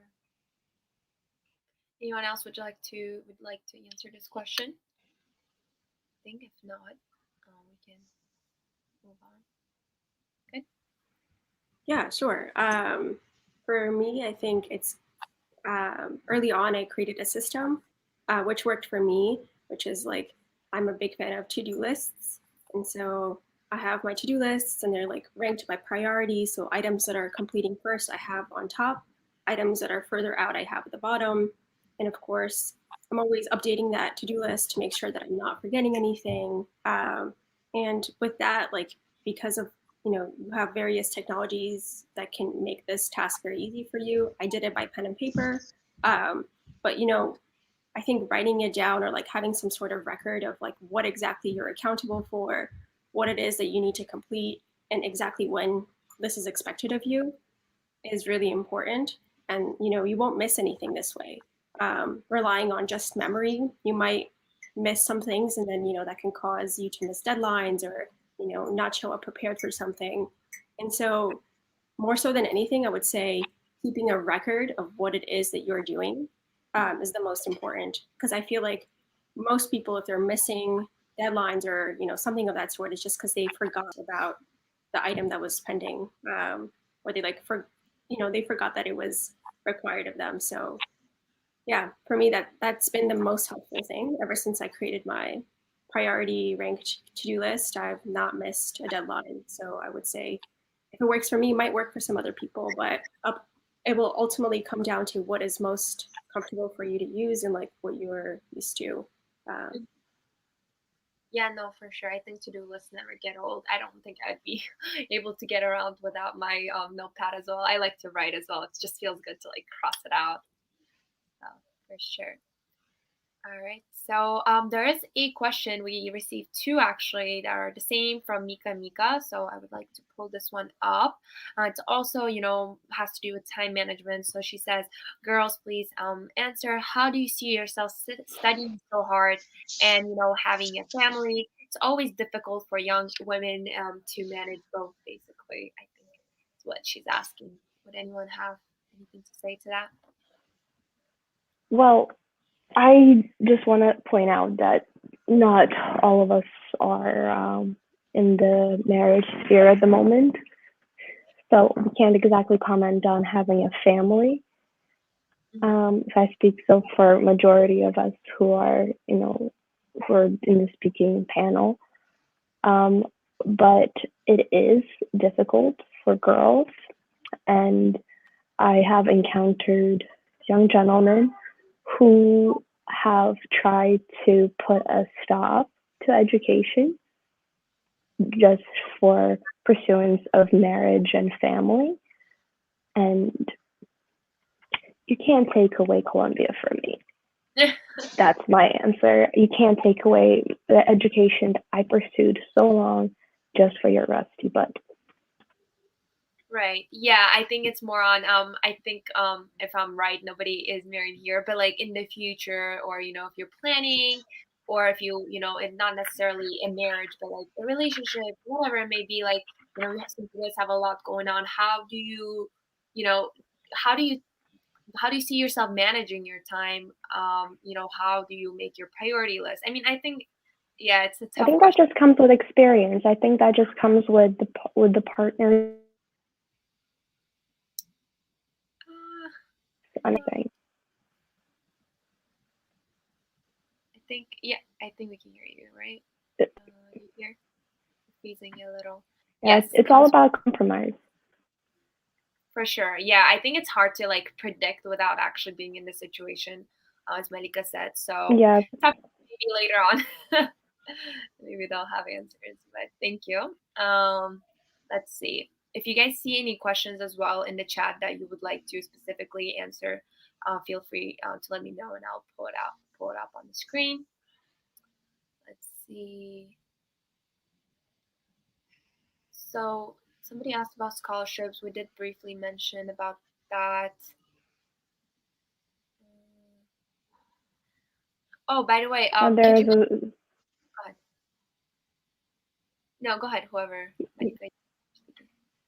they asked about SATs. Oh Yeah. my gosh, those were so long ago. Have you passed the SAT?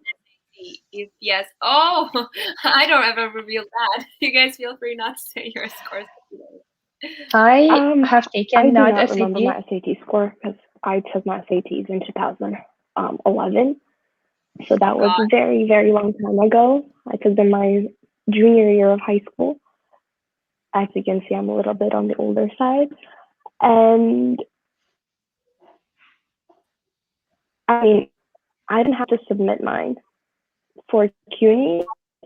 if you go local, you don't have to submit your SATs. They just accept you based on your, like, where you go to high school and your transcript, and that's it. Unis are really easy to get into. Even if you submit your ACTs and SATs, it's not really going to mean that they're going to consider your score, because, I mean, they don't always give the classes that you want, even though they're supposed to give them to you based on your SAT or ACT score. And SATs also changed from the time that I took them, because my SAT was 1600, and now I believe it's 800. I think they took out a section. Yep. Or a few, and I think they made the essay optional. So it's always going to be different opinions and different scores that you guys will hear, considering that, you know, how it changed with the generation. For sure. Donna, Medina, would you guys like to add anything as well? I have taken ACT, not SAT, and to be honest, I do not remember my scores as well, but it was high enough. But I feel like as of right now, a lot of schools are not putting a lot of emphasis into the scores. And as Medina said, some of them are already like not even requiring them. So yeah. Yeah, to add on to that, I would say the question itself, you know, have you passed the SAT? That to me is a little misinformed, because there's no such thing as like passing the SAT. It's what school are you applying to? What's their like median or average score? Do you meet that median or average? And even if you don't, some schools, you know, there's a reason why the median is the median. It means 50% of the scores are below that score and 50% are above. So it's like a rough estimate of what the school is looking for. And so long as you are comparing yourself to, you know, the median of the schools that you're applying to, you can use that as a marker or a benchmark for like whether or not you're performing well enough to, you know, be considered admissible by that institution. Having said that, you know, this past 2 years, 2021, 2020, you know, unfortunately we have COVID. So you know, schools understand that, and they feel that because of that, not everyone's able to perform well on their tests. And there are various extenuating circumstances always that, you know, make it so that a student is not able to perform their best on a test day. So at the end of the day, like if you are an otherwise good student, the school will take that into account. So just, I would say, if you are in the process of applying, you know, try your best, like shoot your shot. Definitely apply for schools that you think are out of reach anyway, because sometimes like you just make it, and it's worth taking that shot, because, you know, if it pushes you that much further, that shot is always worth taking. Mm-hmm. For sure. Well, thank you so much. Oh, go ahead. Oh no, I think someone asked how to pass the SAT test. If anyone wants to answer that. Hello, could you answer the question how to pass the SAT test? Maybe they mean, is there any specific, you know, ways you study that helped you really, you know, I think SAT is as much about the knowledge as the method of taking it, you know, how, like, what methods you use, how do you stay organized or on track? Do you guys have anything to add to that? I mean, to answer that, I mean. For SATs, well, how to pass an SAT, you don't really pass it. You have to just get the score in the schools that you want to go for. Like you have safety, and then you have, you know, the reach schools, or even the ones that are within the range that you can actually get into. You have to shoot for whichever, you know, range for the maths, for the reading, and for writing, or whichever sections they have now. Shoot for that. Make sure your essay is strong, because SATs may be like secondary thing that they may look at. It's not maybe the deciding factor in your acceptance, because if you don't have a higher GPA, they might move on to your essay. If your essay is lacking, they may put your you know, application to the side. Maybe you're going to be waitlisted. Maybe if you have a strong SAT, maybe they'll be like, oh, they may be good at critical thinking. You never know. but there's no way to just like pass, because passing is, oh my God, I passed this exam, I'm gonna get in. No, you may not get in even with the highest scores, because universities have their own thing that they have to fulfill, the amount of students that they can take in, the amount of financial aid that they can give. So it always varies. And I think this will, to add on to that, fully agree with everything Malika said. I would add on saying that there's a different standard for different students. So I would say, to give an example, my friends, some of them were international students, and one of them has explicitly said, his score was much lower for the reading and the writing portions for the SAT than they were for the math. And this is a person who's was in an Olympiad champion from his country, and the school took that into account. He was really strong at math. All of his subject tests in math and physics were really high scores. It's just that his reading and writing weren't that strong. And for this specific use case, that was okay. In general, when you're applying as an international student, I noticed that for the English scores, there's an understanding that it should be at the minimum at least 600. At least it was for Harvard.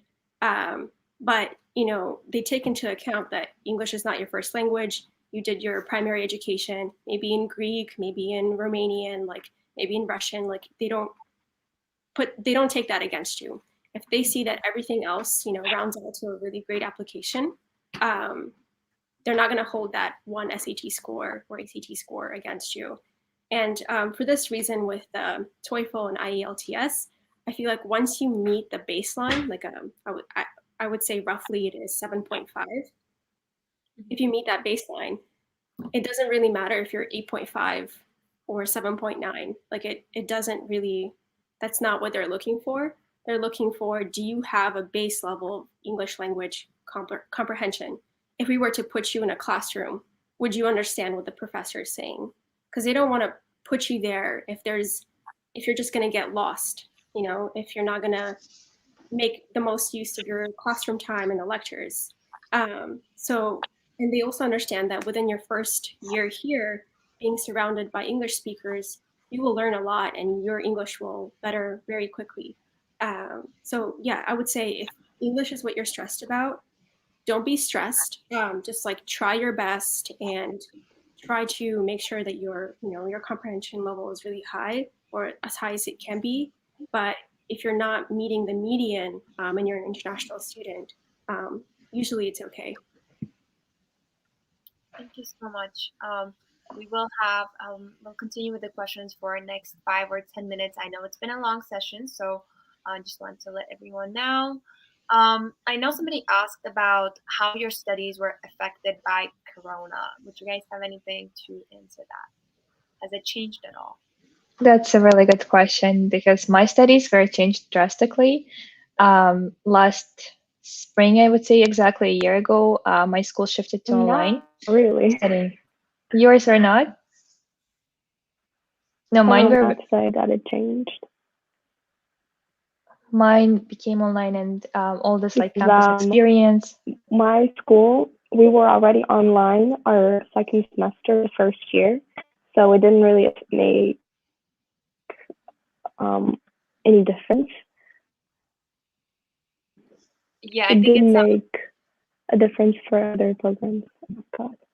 For me, definitely made a difference. It made a difference for other programs because not all professors know how to use Zoom. Zoom is a novelty, and now, high on the market. But Corona definitely changed the fact that I love, it didn't change the fact, but I realized how much I really love classroom interaction with professors. You learn so much more while you're in class. For sure. I think Malika is freezing a little. That's why there's a little time difference there. But all right. Hi. Yeah, I think definitely though. In person is so different. Right now I'm studying remote and it's nothing like in person at all. definitely a good point.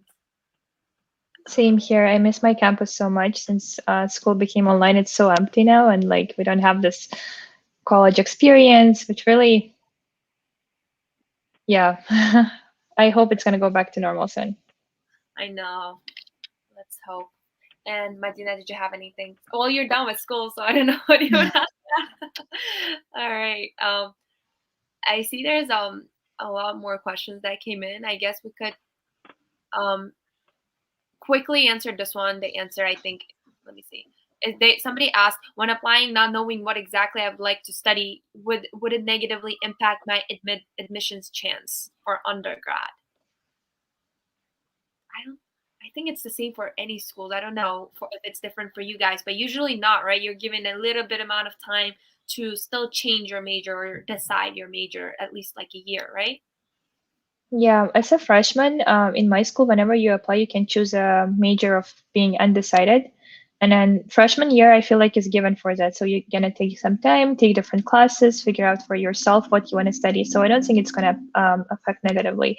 I feel like you should know approximately like what you want to do in the future, not just go like throw a ballpark and then try to figure out because your past experience has to be related to that.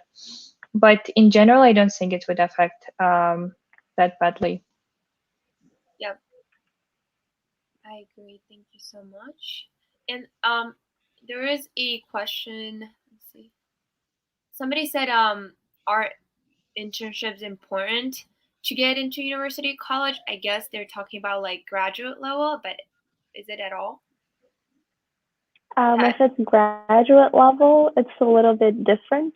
If you want to go into the medical field, you should have some sort of background for it because otherwise you're not going to understand anything that you're studying and you won't be able to have a background to write your, you know, you won't be able to write your papers, like your, not all papers, like the essays, the acceptance essays.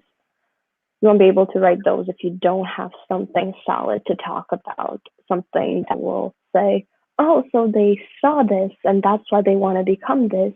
And they believe that our school is the best one for them because so and so and so that we offer. Yeah, And that's what they think it's good for them. that's a good point.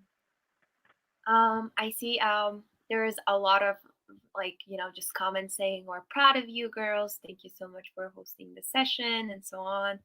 So definitely, I think this was so informative, and so many people will be able. First of all, there's like 100, and there wasn't less than 100 people this whole session. So you guys kept it so interesting that people did not want to leave. And after this is released, we will get way more people to view it because there's some time differences, right? So some people weren't able to join even though they wanted to. Which we got a lot of messages saying, "Hey, why is it so late in my country?" So that's just to say that this was such an exciting session that everybody has been waiting for.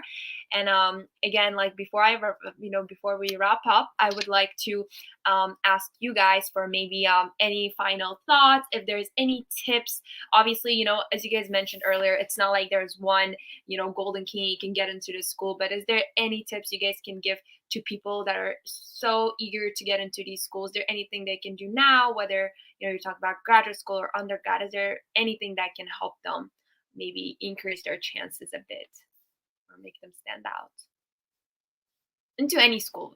Even now, it doesn't even have to be specifically your school, but what are some things that you think are really important, just tips and recommendations you have? Time management. It's extremely important, time management and dedication, because you can't just go to school and then after a semester say, oh, I'm tired, I'm going to go, go off and then come back. That's not how education works. It has to be continuous. Just finish it off and then go travel, go do whatever. I mean, if you have family, that's understandable. But if you're just being lazy and just think that education is too big for you, then maybe it's not for you. Maybe you have to come back to it when you're ready, when you're fully committed, because you have to be committed in order to even stay in the school. As I said, for graduate level, you can get kicked out if you are not staying on top of your studies.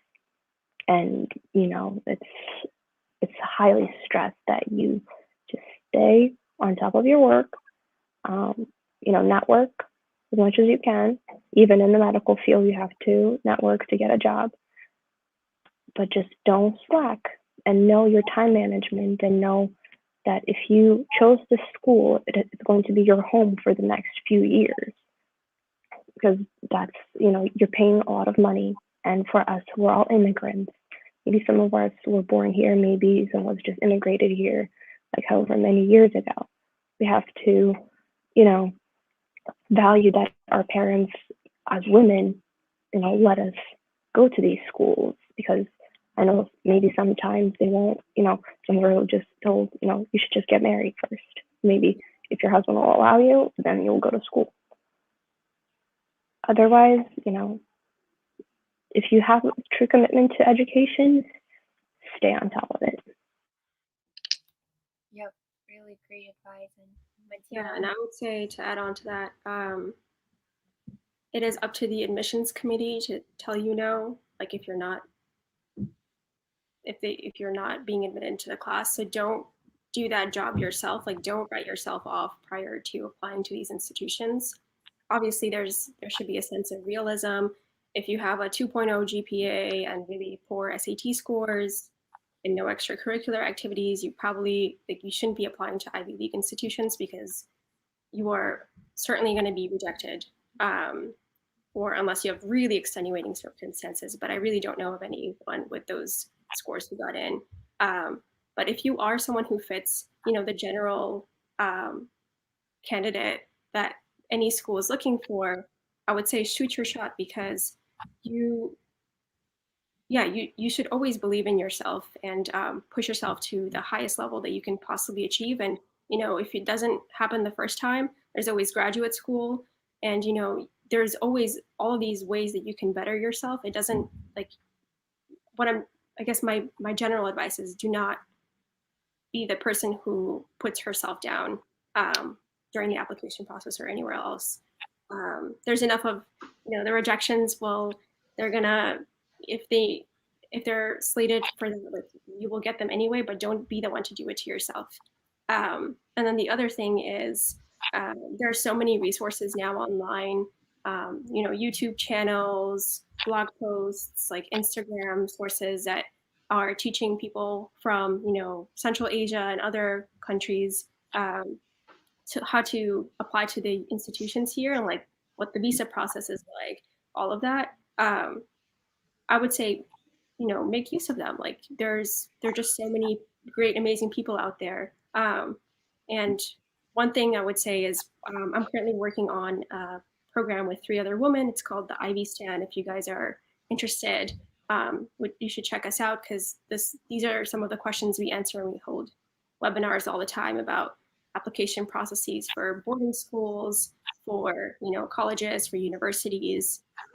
So if you're interested in learning more about that, you should check us out. But otherwise, there are so many other wonderful resources online, including this group, that will help you hopefully achieve your dreams. For sure. Thank you, Martina. And Gardana, last but not least, would you like to add anything? Yeah, I would say definitely start planning ahead. I see a lot of you really want to get into top universities, so planning as early as you can would be the best thing you could do for yourself. Before applying, do as much research as you can. Go to the university websites, talk to people who study there, use all the resources like Marina has mentioned that are available out there, and more research is never going to hurt. Also, I would say do not discourage yourself. And even if you're not accepted, everything happens for the best reason. And there are so many good schools there. And to increase your chances of being accepted, apply to as many schools as you can. And do not get discouraged, because as you girls have mentioned, there is a graduate school and so many more things you can do to apply and get into that school later on. And I wish luck to everyone who is going to be pursuing their applications to American universities. Thank you so much. And just one thing before we wrap up, I thought this was really interesting. So somebody said, hello all, can we invite all of you for the similar session with several thousand students from our university, Uzbekistan State World Languages University. Majority of them are girls, by the way. So obviously you don't have to answer this or make a decision now, but my point here was, what's the best way to contact you guys if somebody would like to, maybe ask you more questions about your specific journey, or again, like maybe if this Alisher Abidjanov would like to reach out to you with another, session, perhaps. What would be the best way to reach out to you guys? And I think Malika was kicked out, but is LinkedIn good for you guys? Because I know your names are right here. If you all have LinkedIn, then people can just look you up on. Yeah, I think people can look you up on LinkedIn. I think everyone has LinkedIn, right?